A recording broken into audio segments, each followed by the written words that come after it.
If you're not failing, are you really trying? Trial and error. Trial and errors, it's a part of growth. It is growth. Like you have to either have success to keep moving forward with that concept, idea, however you're running, whatever it is, opportunity. And then you also have to have failure to realize that's something to learn from. Failure happens on the road to success. If you're not failing, are you really trying? No. Right? No, because if you're avoiding failure because you don't want to be rejected by other people or by your own Or standards. playing it safe or Playing it finding safe. a comfortable way about business, it doesn't allow room for growth.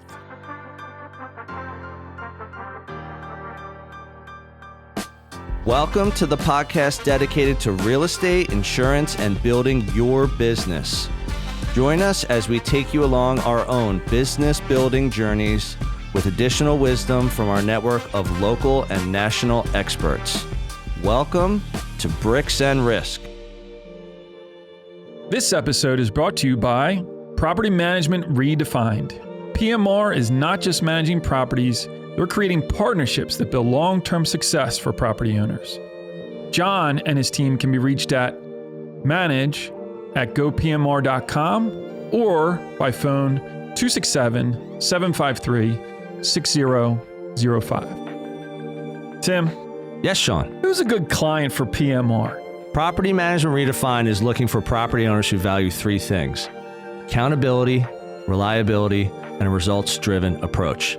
They want to maximize returns, but still provide client and tenant satisfaction. There's a lot of property managers out there. Yes, there are. What does PMR do really well? Biggest thing is they're seamless and they're worry-free.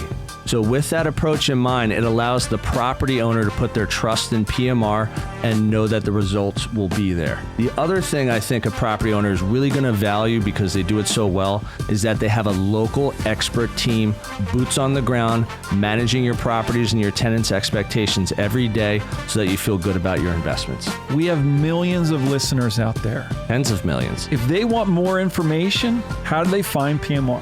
Right here, guys. Reach out to John Sachs and his team at Property Management Redefined.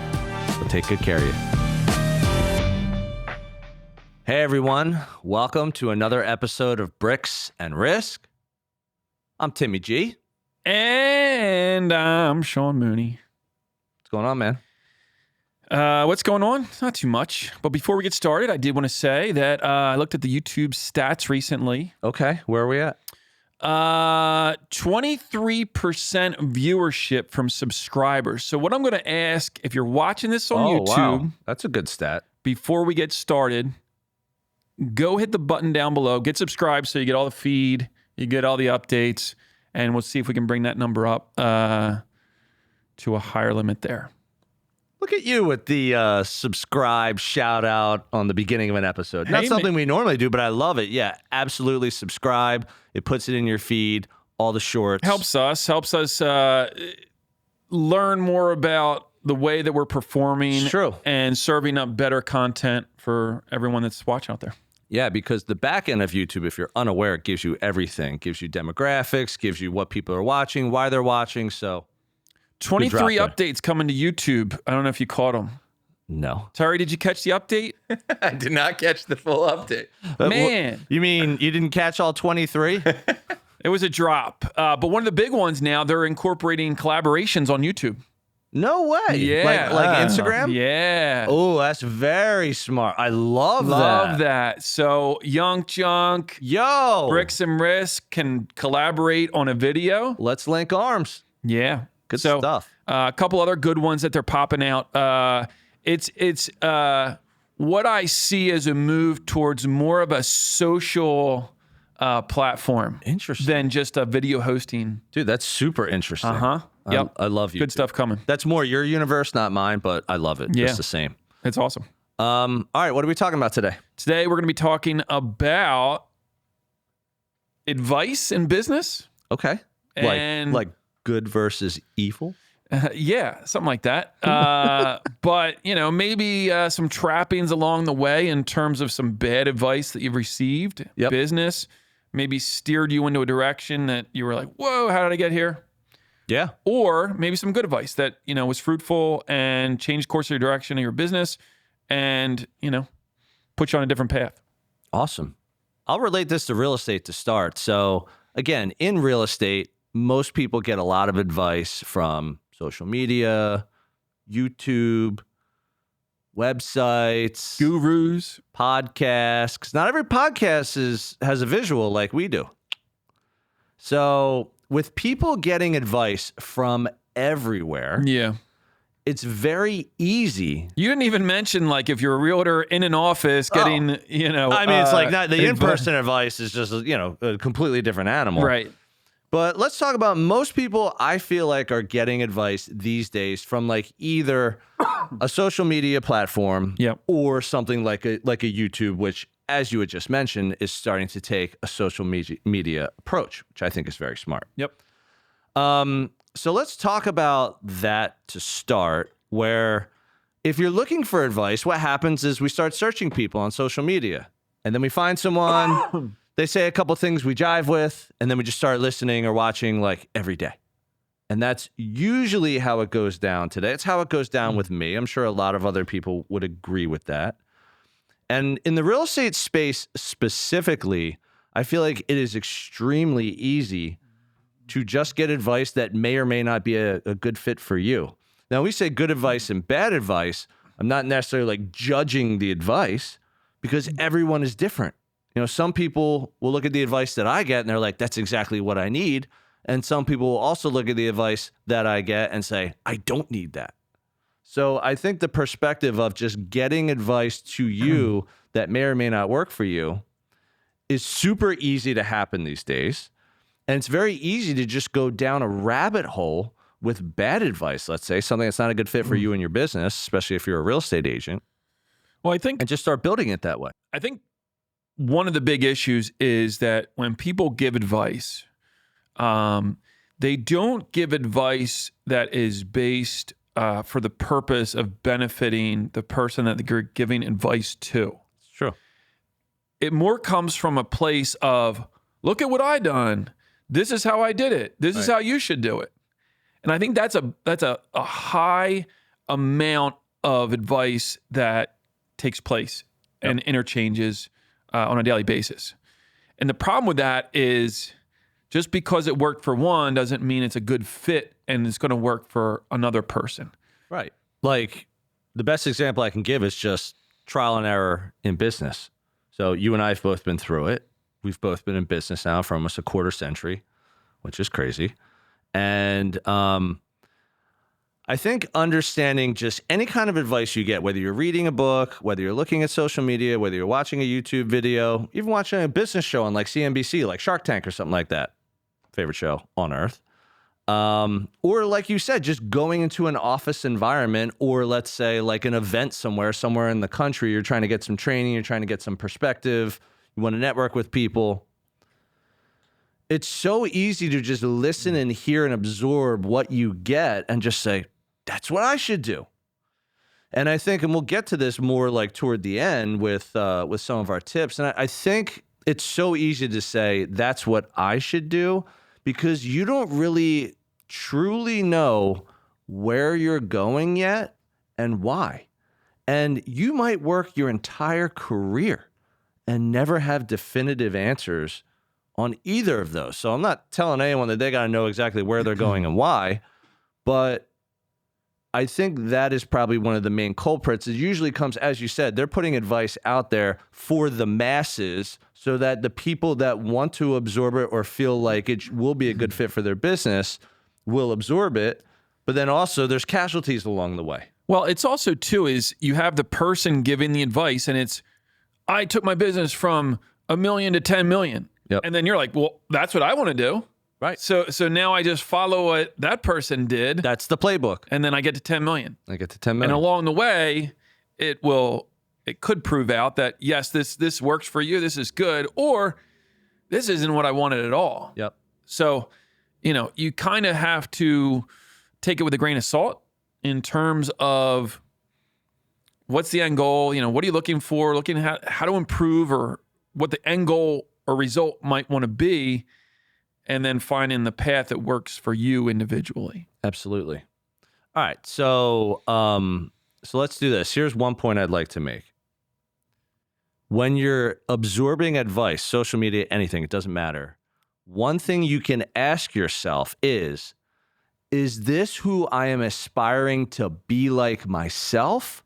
Or maybe is this not someone I aspire to be like myself? And I think that can be taken in so many different ways. I don't want to go down this rabbit hole for like a half hour, like, personal preferences and stuff like that. But I think that's a really good question to ask yourself up front, because let's say it's someone that's pitching growth. Grow, grow, grow. This is how you grow. You don't have a business unless you grow, which is true. But there's slow organic growth, and there's super crazy gasoline fueled fast growth, hyper growth. So growth is a very slippery slope in itself. And I think asking yourself, is this someone that I feel like I truly want to be personally and professionally, or is this not someone that I truly want to be like, will help you get closer to that spot of saying, where do I want to go and why? What are your thoughts on that? Yeah, I mean, it's always, if you start from a place, Simon Sinek, start with why. Yep. Why? Why do you want to grow? Why do you want to do this? Why do you want to do that? If the goal is centered around that and that's your starting place, I think that's going to guide and help people in a much better way in choosing the course that they want to go. Remember we just did the episode about the Realtor Joneses? Yeah. And the first example I actually gave that in a normal voice. I didn't give it in my Mickey Mouse voice or the other strange voice that you thought was weird. Right. And the first point I made was, hey, Tim, you're at 5 million in volume. How'd you like to get to 10 million in volume? Sorry, can we go ahead and AI and just put can we pump up the volume on that? Because it was so money. You don't even know it. Consider it done. That's such a good example. The reason I want to give that particular example is like, who the hell said I want to go to 10 million? So the reason I made that example in the Realtor Joneses episode, which hasn't hit yet, but it will hit, is because it's so true. Someone's telling you where you should go and why. Not necessarily you saying to yourself, this is where I want to go and why. So to your point about Simon Sinek and the what's the name of that book? It's like Find Your Why, or it's just called, what's it called? Start with Why. Start with Why. And that's such a great book, even though I haven't read it, just on the philosophy of asking yourself why. So when you can actually take a step back, instead of just doing all day and being like, this is what I'm supposed to do because this is what I want to do or this is what I need to do, it's good to just take a step back, take a minute, take 5 minutes, take 3 hours out of your day and just say, why the hell am I doing this? Like, for one of the best examples I can always give is cold calling, because I hate cold calling. Mm-hmm. It's not my thing. Mm-hmm. But there are so many people in real estate as well as in insurance that love cold calling, meaning they may not love the act of doing it, but they love the end result of doing it. For me, I do not like the act of doing it, and I don't want the end result of doing it. I just don't want that. I'm a content marketer. So for me, that is something I want to do. And I've been doing this for 15 years now. That is the end result of what I want. It's especially true for people new in business. If you take the example of a realtor, right? You don't know what you want. You don't know what you want. So you're out there, you're just getting started. You latch on to a group or you work with a team of realtors, mm-hmm. and, some of the big box shops are then telling you, this is what you should be doing. And this is the actionable steps that you should be taking because this is what you want, right? So they're saying you do this because you want this. Right. And so over time, you kind of learn, all right, well. Trial and error. Well, I don't want that, right? I want this. And if I want this, then I should be doing these steps, not those steps. Yeah. So early on, you're just kind of finding your way through business in general. And I did it with insurance, so it's the same exact thing. Really, any type of, let's call it like a sales job or sales position, anything sales related, sales marketing, or even outside of sales. I wouldn't even categorize it as something being specific to sales. Yeah, because you could be a manager at a corporation and get amazing things. So it's just finding, eventually coming to the spot where you say, I've done this, I've done that. People have told me that I should be doing this, and this is what the end goal should be. I just went to this conference. They said I'm a moron for not doing this. Which some of them do tell you that. But over time, it's to be revealed. Find your why, and then chart the course on how to get to that. Hey everyone, this is Tim, your favorite Bricks and Risk co-host. But don't tell Sean. I hope you're enjoying this episode, and I'll get right back to it in a moment. Our audience grows through word of mouth, so if you would please take a moment of your time and give us a review on the platform you're on, that would be fantastic. Please also help spread the B&R word by sharing your favorite episode with a friend. We greatly appreciate your time and trust. Now, back to the show.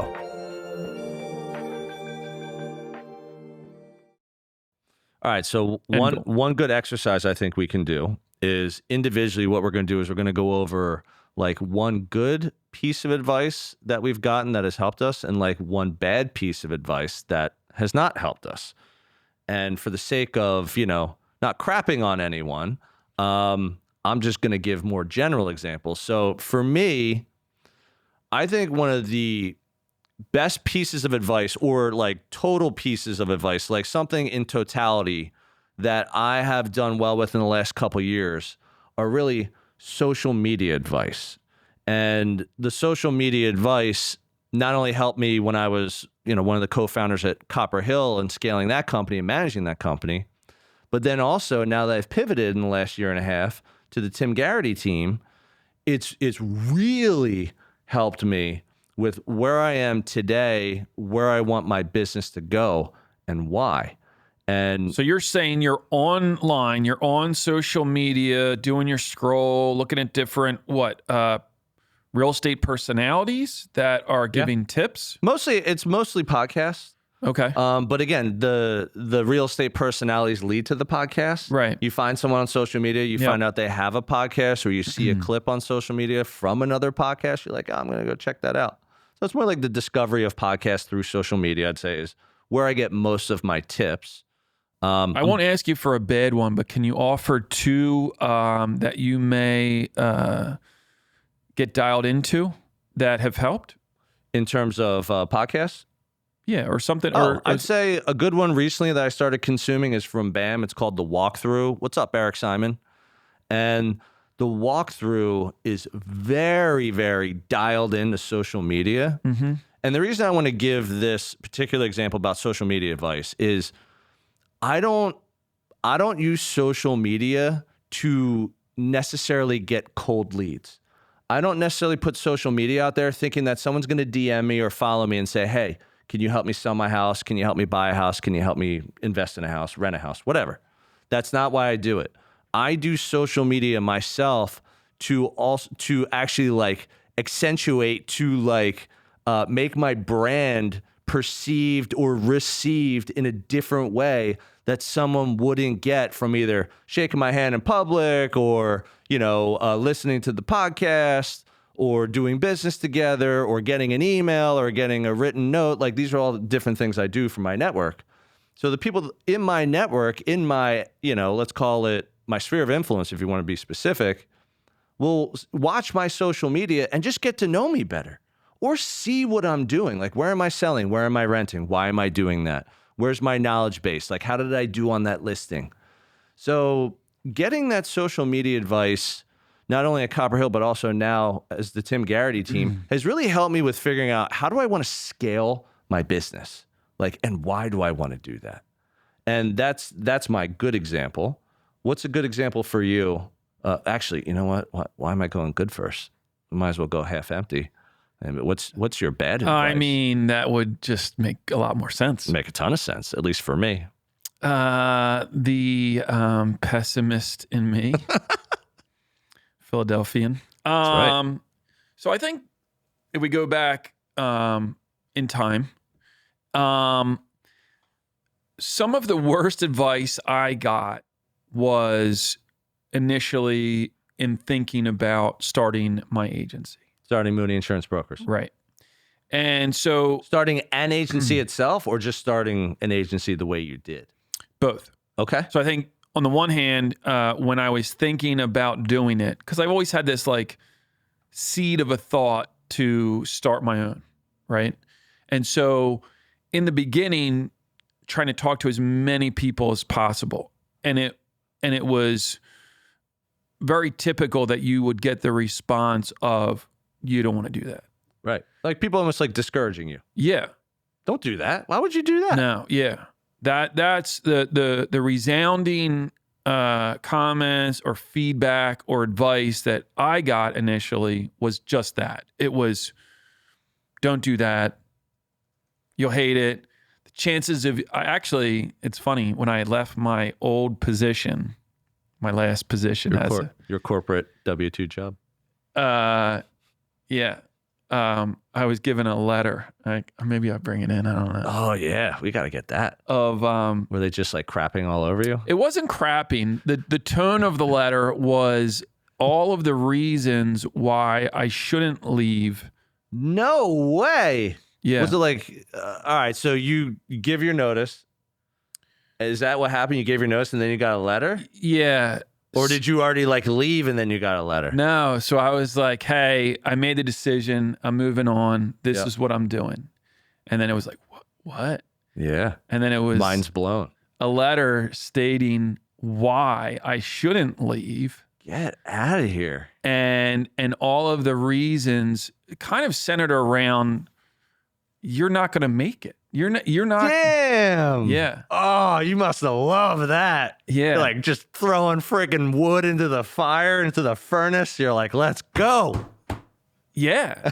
I mean, it was like, and I'm sitting there thinking like, you really like. Yeah. Like trying to chop you down.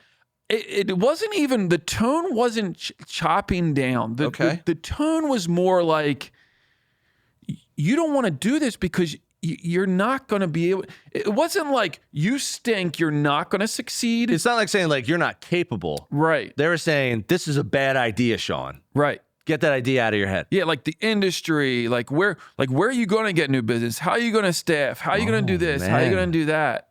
Oh, I freaking love this story. Yeah. And so I still have it. It's probably in a frame in your office. Above my bed. It's got like gold-plated like framing around it. So that was part of the advice, let's call it bad, as to, why I shouldn't do this and why I shouldn't go out on my own and start an agency. And so that was the one voice, let's call it. Mm-hmm. And then the other voice being, you don't want to start an independent agency. Independent is like, that's like suicide. Like, don't do that. Yeah. You're not coming back. Yeah. You're not coming back from war if you do that. Yeah. So I guess once I made the decision, like, oh, I am doing it. Right. Okay, well, you're going to do it. Like, don't be an independent agent. Right. So the first layer was don't do it at all. Yeah. Like captive, independent, whatever. Yeah. Don't do it. Yep. The second layer was, no, don't do it independently because these are the reasons why you're going to fail doing it independently. Yeah. Oh, I freaking love this story. Yeah. How have I never really heard this? That's why I have a podcast, folks. It all comes out. That letter, I don't think I ever talked about it, but I guess just in conversation now that we bring it up, like was like, oh yeah, it's great. That bad advice. All right, well, give me the good. I'll let you go to your good now. So I think mine's kind of for good advice. I was always told early on, you kind of are who you hang around. You become the person who you spend the most time around, or who you're in the room with. That kind like of thing. either like your environment or like your coworkers or your mentor or whoever. Yep. You know, it could be your siblings, your whatever. Yep. So I was told early on by some pretty smart people that, when you take advice or you're talking to people, try to be around the people that are already 2 steps ahead of you. Yep. Concentrate on being around those people and talking to those people and gaining insights from those people that have already done it, that kind of took the path that you want to go Yep. and have been successful doing it. Yeah. And so that's one piece of advice that Really good advice. that I leaned on heavily and used throughout building the agency, that I had to focus on, that has really been helpful for me to try to get from one level to the next and ladder up with the agency. We just had an episode that released with Corey Jacobson from Wealth Juice. What's up, man? Corey. And he made a really good example. And he said with his mentoring coaching business, they're not looking for the person who wants advice on how to build a 250 unit portfolio, because that's not where they are.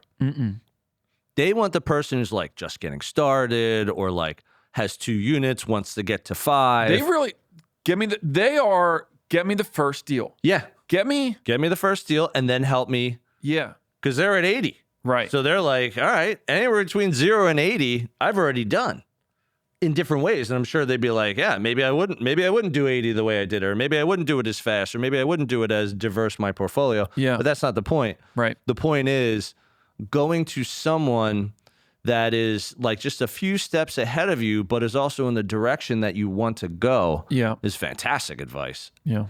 I'll go with my bad advice. Let's go bad. I'll go glass half empty. It's like, I'm drinking my beer. I drank half of it. And I'm just like, someone's like, you need a beer? And I got half left. I'm like, of course I need a beer. I only got half a beer left. Or a cara. Or a cara. If I got half a beer left and someone says, you want it? I'm like, no, I'm good. I got half a beer. Case in point. So my bad advice came from a book. I'm not going to name the book. Right. But it was really in understanding kind of like the structure of a brokerage and or a team. So this is how you build it. Like, what happens in residential real estate if you're a solo agent, let's say, if you haven't gotten to this point, even if you have gotten to this point, if you're good at what you do, whether that's cold lead, warm lead generation, doesn't matter. You get to a scale of volume, even if you have like a transaction coordinator or a marketing manager, you just can't there's not enough hours in the day to service all the people who want you to help them with real estate. This is where the team model came in. It's also where the brokerage model came in decades and decades ago. It was all probably like individual people slinging deals. And then eventually they're just like, why don't we just start a company where we can all sit in a room together and we can sling deals together. So then they did that for decades and decades. And then the team model was spawned off of the brokerage model. Right. So the book was basically saying, this is what you should do if you want to scale your brokerage or team business. I'm not going to ask you for the title of the book. Yep. Was it recommended to you by someone? It was. Was it an agent? It was. Like an experienced, successful agent? Yeah, someone I knew said, did you ever read this? I said no, and they're like, it's a great book. Okay. Cool. So I read it. At the time, what was your take on it? At the time, I thought that was the way to do it. Yeah. Like, I really read this book, and I'm like, this person's successful. This is making a lot of sense to me. At that point, I had already been like building out the brokerage. Yeah. So when we started Copper Hill, we were solo agents just going out trying to get market share on the street, get our signs on the street, meet another agent, bring them in, that kind of thing. And then eventually you get to a point where even that gets too busy and you're like, okay, how do we like scale this thing properly? So that's when I read this book. And at the time, I thought it was great advice. And then as I got toward the end of pivoting from Copper Hill, looking back on it now, it was terrible advice, but for me. It's not to say it won't work for someone else. Sure. But the advice to me was like, I don't want this huge brokerage. I don't want that. That's where I got to at the end of that. And I just said, I don't want any part of that. Now, again, maybe my mind changes in 5 to 10 years. I doubt it. Because for me, I had just gotten to a point where I was like, I've kind of done that. Like, we did a crazy amount of volume. Like, we brought in, by most people's standards, a lot of agents. You know, the culture was great. The brand was fantastic. So, like, we built something. Yeah. And it was great. But I think really at the end of it, I think the visions were kind of changing a little bit, which is really ultimately why, you know, people went separate ways. But for me, being where I am right now, I just look back on that book and I'm like, man, like, there are no regrets in my life at all. But I look at that as like, that was a terrible thing for me to read and buy into, because that's ultimately not the direction I wanted to go. It didn't fit your persona. Yeah, it's not where I wanted to go and why. It's the best way I can put it. Where do you want to go and why? Two very simple questions that are extremely difficult to answer. Like I said, you could live your whole life and not have an answer. Where you want to go and why. That brings us into Trace. Our top three. Let's Our hit Timmy it. G top three. All right. So the first piece of advice I'd like to share with the listeners and watchers is your career is measured in decades, not years. And this is really what I think hits home, as you said, the where do you want to go and why. I think everyone is just trying to get ahead, like every day, every week, every month, every year. If I'm not doing better tomorrow than I did today, or if I'm not doing better next year than I did the year before, I'm a failure. Right. And that's not true, because I've had 2.5 decades of my business career right now. I started out in the mortgage industry for almost a decade. That taught me a ton. And it helped me realize I didn't want to do mortgages anymore.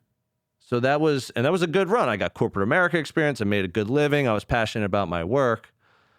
And then let's call it my second decade was really in becoming a solo agent and running a brokerage.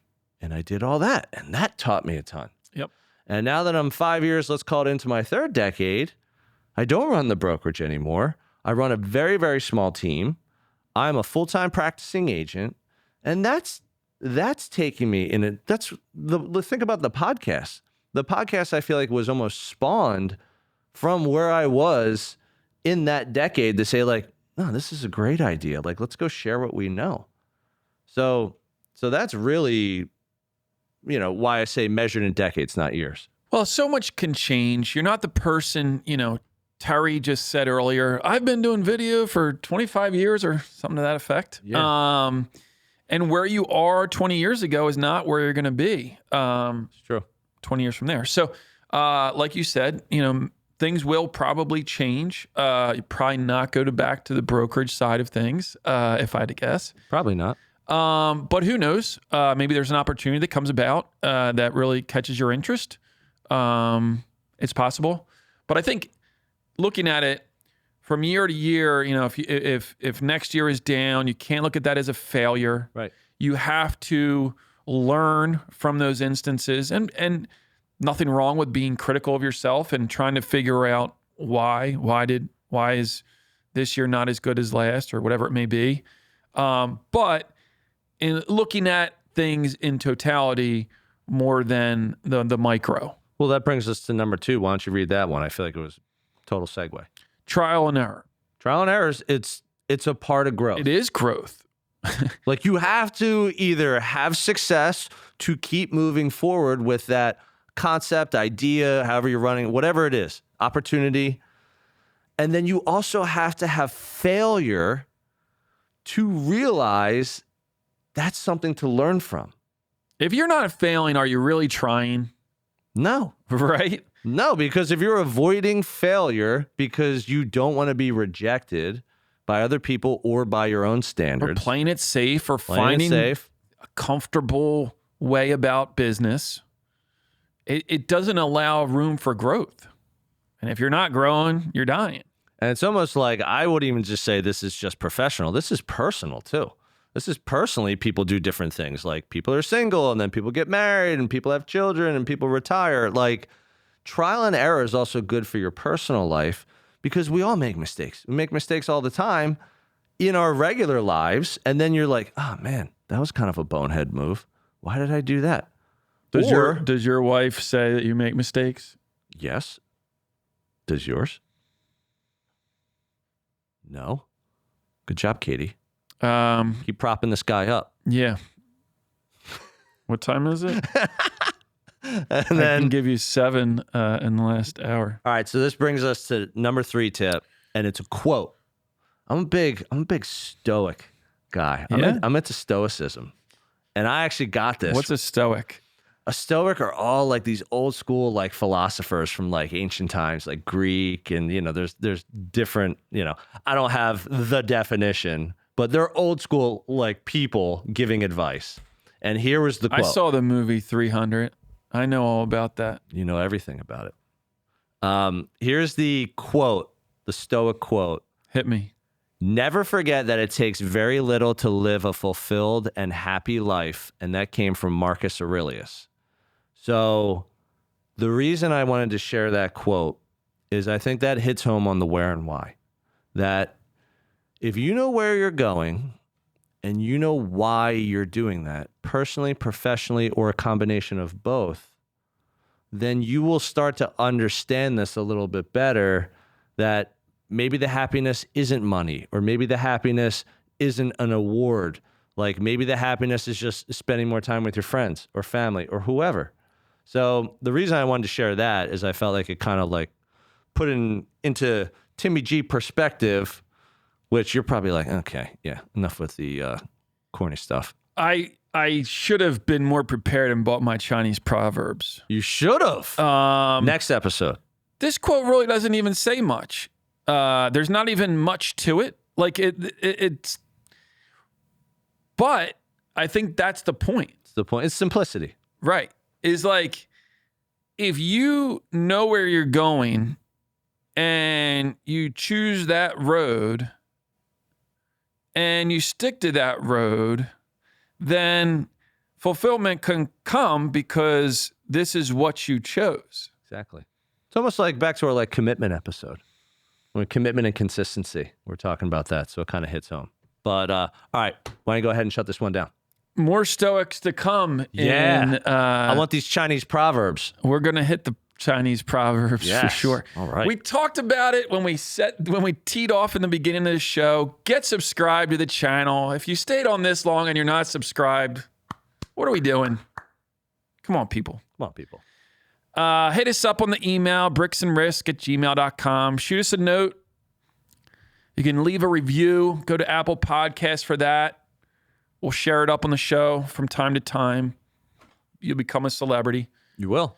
Find us on YouTube. We got a great LinkedIn group that we are about almost 700 to hit 700. Unbelievable. Thank you, everyone. So we share some different videos that you won't find elsewhere on LinkedIn. And that's been a great tool for us to grow the community and to gain new followers and get our message out.